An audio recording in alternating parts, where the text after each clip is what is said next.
Hello दोस्तों, कैसे आप लोग। मैं उम्मीद करता हूं आप अच्छे होंगे और आपका पढ़ाई अच्छा चल रहा होगा। चलिए आज की इस वीडियो में हम लोग बात करेंगे DFCCIL के साइंस का टेस्ट नंबर 9 के बारे में। अगर आप पीछे का नहीं देखे तो देख लीजिएगा, सभी आपको प्लेलिस्ट में मिल जाएगा। तो चलिए देखते हैं आज का पहला क्वेश्चन। आपको टेस्ट के रूप में लगाना है और आप अपना मार्क्स जरूर बताइएगा। काफ़ी लोग अपना मार्क्स बताते हैं तो आप भी बताइए। देखिए पहला क्वेश्चन है कि the dimensional formula of energy per unit area. तो इसका क्या होगा। तो देखिए एनर्जी का यूनिट क्या होता है, तो जूल होता है। एरिया का मैं बोलूँ तो मीटर स्क्वायर होता है। इसको एक बार और तोड़ लीजिए, जूल को बोले तो न्यूटन इंटू में मीटर होता है और एरिया के लिए तो मीटर स्क्वायर होता ही है। न्यूटन को अगर तोड़िएगा तो कैसे लिखिएगा, यानी कि मास इंटू एक्सेलरेशन होता है। इसके मतलब मास के लिए m हो जाएगा, एक्सेलरेशन के लिए क्या, एक तो आपको मीटर होगा जिसके लिए आपको l आ जाएगा और 1 मीटर ए भी है तो एक l यहाँ भी आ जाएगा। यहाँ पे नीचे 2 मीटर स्क्वायर है तो l स्क्वायर आ जाएगा और एक्सेलरेशन में एगो मतलब सेकेंड भी था ना स्क्वायर में, तो यहाँ पे आप कर दीजिए t स्क्वायर। इससे ये कट गया तो आपको फाइनली यहाँ पे क्या बचा, तो m और t-2 बचा। लेकिन यहाँ जहाँ भी ये देख रहे l भी है सभी में, तो आपको यहाँ बीच में l भी लगा देना है, लेकिन उसके पावर में 0 कर देना है, मतलब उसका वैल्यू 1 हो जाएगा। तो आंसर कौन हो जाएगा, तो आंसर आपका बी हो जाएगा। देखिए ये यहाँ पे m है और l के ये पावर में ऐसे एक्चुअली पावर में नहीं टाइप हुआ है, इसीलिए नीचे है, मैं आपको बता दे रहा हूँ। और t के यहाँ पे पावर में -2 है, ठीक है। तो इन चीज़ों को आपको ध्यान रखना है। देखिए DFCCIL में जो साइंस का क्वेश्चन आता है ये थोड़ा सा टेक्निकल साइंस होता है, ठीक है। तो आप लोग हल्के में नहीं लीजिए, क्योंकि यहाँ पे आप लोग कोशिश कीजिए ना कि 24 नंबर लाने के लिए, ठीक है। क्योंकि देखिए इकोनॉमी मार्केटिंग और CRM में आप लोग को 1-2 क्वेश्चन ऐसा मिलेगा जो बिल्कुल नहीं बनेगा, लेकिन यहाँ पे साइंस ऐसा है ना कि आप अच्छे से प्रैक्टिस करते हैं तो मैक्सिमम से मैक्सिमम नंबर आप ला सकते हैं। मतलब आप 24 नंबर के टारगेट कीजिए, 1-2 नंबर कम आए तो चलेगा, लेकिन ऐसा नहीं कि 18-20 अगर आप सोच रहे हैं तो सिलेक्शन से बाहर हो जाइएगा। क्योंकि मैथ और साइंस में आपको 100% स्कोर करके चलना है, मतलब मान के चलना है। थोड़ा बहुत कम हो जाएगा तो चलेगा बात, लेकिन बहुत ज़्यादा कम हो जाएगा तो आप आउट हो जाइएगा। बहुत लोग हल्के में ले रहे हैं साइंस को कि मुझे आता है तो 24 में 24 स्कोर करके दिखाइए, फिर मानेंगे ना आता है। कि ऐसे ही मान लीजिए आपकी मुझे आता है, ऐसे थोड़ी होता है। चलिए देखिए दूसरा नंबर क्वेश्चन क्या है। दूसरा नंबर है कि which of the following is an chronicle disease. तो आप इसका आंसर बताइए, क्रोनिकल डिजीज क्या होता है। देखिए इसका मतलब क्या है कि कौन सा इसमें से गिवन ऑप्शन में से है जो लॉन्ग काल के लिए होता है, मतलब बहुत लंबे समय के लिए डिजीज होता है। तो आपको पता है मलेरिया जो होता है ये तो मतलब मच्छर के काटने की वजह से होता है और ये शॉर्ट टाइम होता है। डेंगू भी शॉर्ट टाइम होता है, लेकिन कैंसर जो होता है ये लॉन्ग टाइम डिजीज होता है। ये एटलीस्ट आपको 1 साल या ज़्यादा इससे लग सकता है इसको ठीक होने में। चलिए अगला क्वेश्चन देखते हैं। देखिए आपका अगला क्वेश्चन है 3 नंबर, क्या कह रहा है कि kelvin is a unit of. देखिए किसका यूनिट है ये, आप यहाँ से एक फार्मूला आपको याद रखना है, इसीलिए मैं क्वेश्चन को यहाँ पे लिखा हूँ, क्योंकि उस फार्मूला पे हमेशा क्वेश्चन आता है। तो ये तो सिंपल बात है, टेम्परेचर हो जाएगा, लेकिन आपको ये फार्मूला याद रखना है। C/5 इजिकल टू में कितना, तो F/32 और बटे में कितना 9 इजिकल टू में कितना, तो K माइनस में 273। यहाँ पे आप लिख लीजिएगा, इधर मेरा पेन नहीं चलता है। 273 बटे में कितना हो जाएगा 5। तो ये फार्मूला आपको अच्छे से याद रखना है। यहाँ से क्या करता है ना कि एक वैल्यू आपको देता है और दूसरा वैल्यू पूछ लेगा। जैसे कि आपको डिग्री सेल्सियस देगा तो फ़ारेनहाइट पूछेगा, कभी आपको केल्विन दे देगा तो फ़ारेनहाइट पूछ लेगा। मतलब इससे रिलेशन से आपको क्वेश्चन एग्जाम में देखने को मिलेगा। चलिए अगला क्वेश्चन देखिए।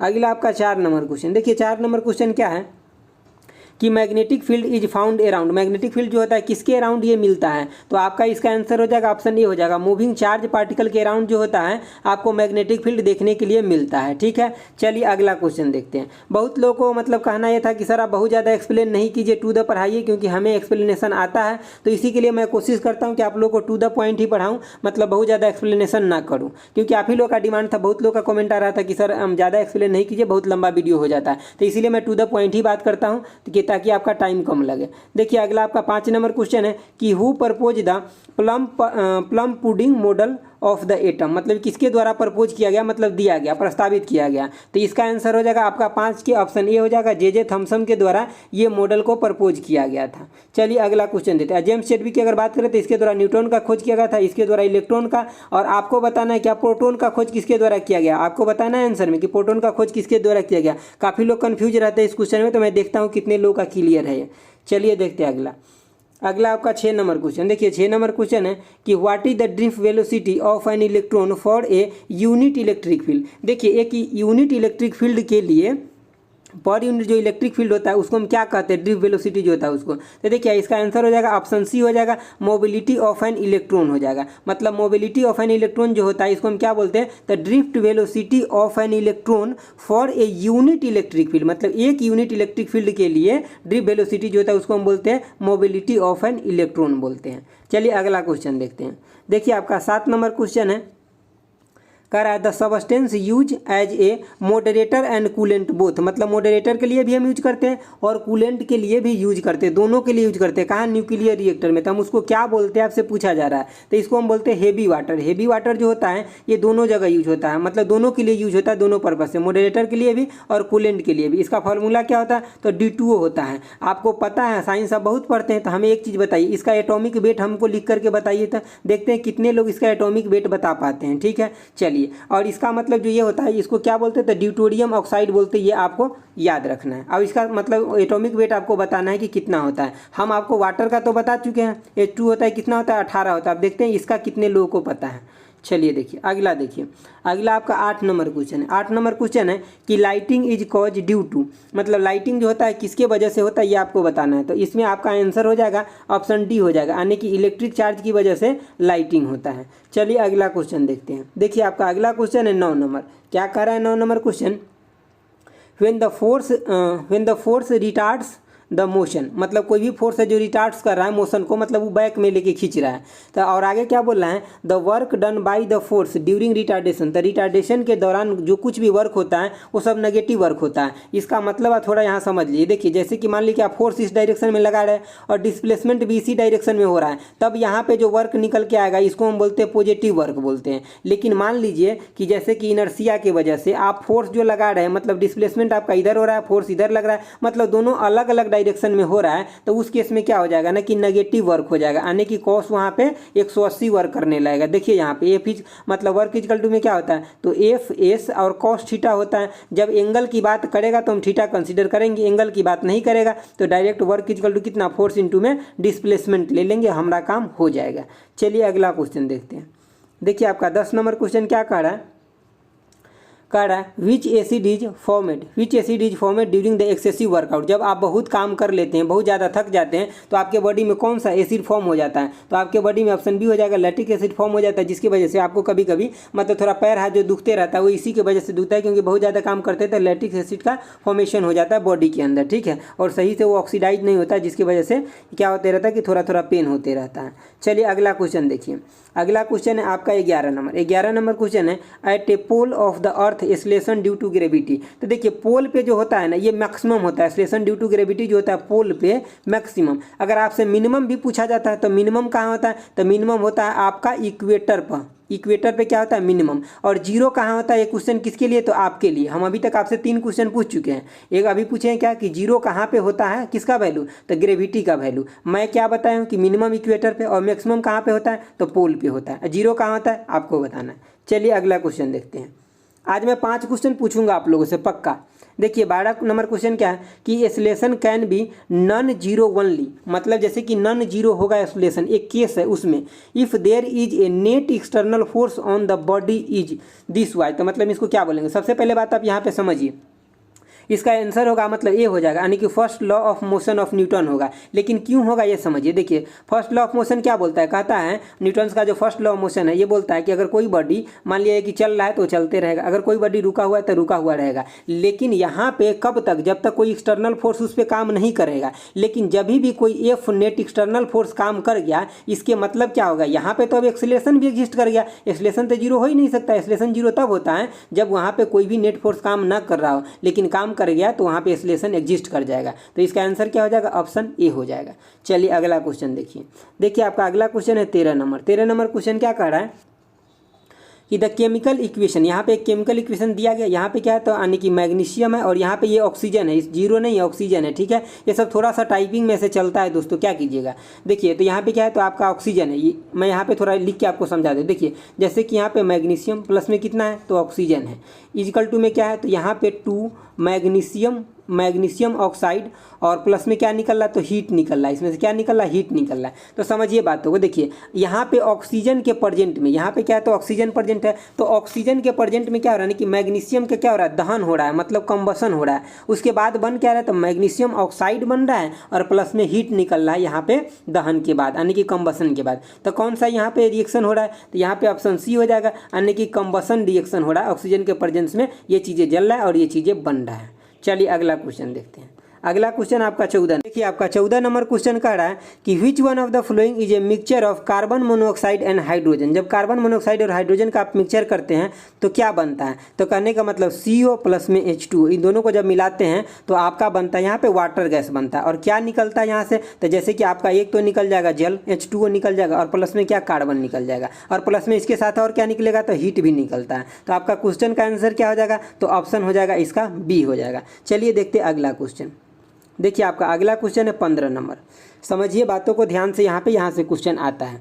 क्या कह रहा है कि what is the mechanism of transfer of heat between the two adjacent part of A solid conducting body. जब सॉलिड बॉडी होता है तो उसके अंदर जो हीट का ट्रांसफर होता है ये कंडक्शन बोलते हैं, उसको क्या बोलते हैं, कंडक्शन, यानी कि चालन बोलते हैं। जैसे कि यहाँ पे अगर एक आयरन रड है, अगर यहाँ पे इसको हीट करते हैं ना तो बहुत जल्दी से हीट फ्लो होकर के यहाँ पे आ जाते हैं, क्योंकि इसमें मूवमेंट जो होता है इलेक्ट्रॉन का सॉलिड पार्टिकल में ये बहुत जल्दी होता है। और जो कन्वेक्शन कहाँ होता है, तो ये देखिए जो संवहन होता है कन्वेक्शन ये होता है आपका वाटर में। जैसे कि आप केतली के अंदर पानी डाल दीजिए और इसको नीचे से हीट दीजिएगा तो इसके अंदर जो हीट का फ्लो होगा, नीचे से पार्टिकल ऊपर जाएगा और ऊपर से नीचे आएगा, तो इसके अंदर जो हीट का फ्लो होगा उसको हम कन्वेक्शन बोलते हैं। और रेडिएशन क्या होता है कि जैसे कि मान लीजिए कि मतलब सनलाइट आ रहा है तो वहाँ से आपके लिए हीट भी आ रहा है, लाइट भी आ रहा है और हीट भी आ रहा है, तो इसके मतलब जो मतलब वैक्यूम में ट्रेवल कर सकता है उसे हम क्या बोलते हैं, रेडिएशन बोलते हैं। और रेडिएशन ये मतलब एयर में होता है, आप ऐसा समझ सकते हैं कि एयर में होता है ये।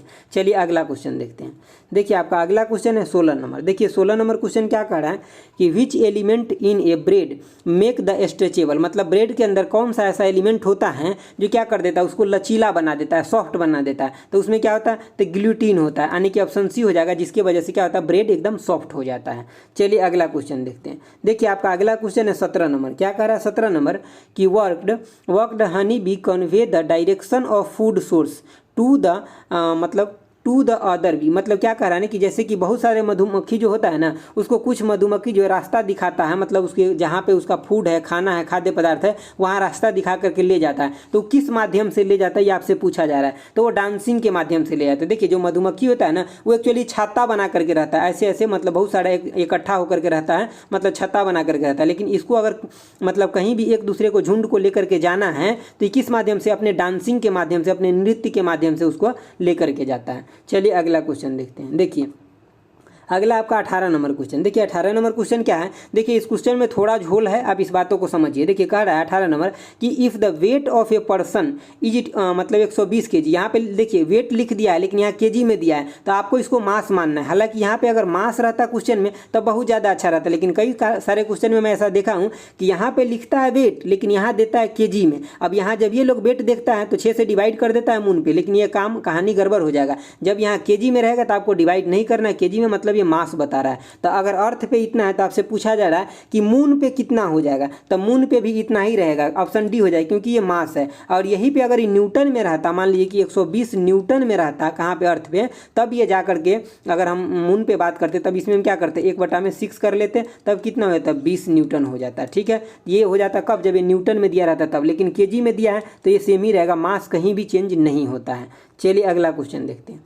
अगला है आपका 19 नंबर क्वेश्चन। क्या कह रहा है कि विच बॉन्ड इज मोस्ट यानी कि पोलर बॉन्ड, इसमें से सबसे ज़्यादा पोलर बॉन्ड कौन सा है, तो ये हो जाता है आपका आयोडीन और फ्लोरीन जो होता है सबसे ज़्यादा पोलर बॉन्ड होता है। एक हम आपको 10 से 20 मिनट का वीडियो पीरियोडिक टेबल पे देने वाले हैं जो कि बहुत ज़्यादा इंपॉर्टेंट होगा, वहाँ से कोई क्वेश्चन आएगा तो आपका बन जाएगा, तो ये सब हम वहीं पर ज़्यादा डिस्कस कर लेंगे।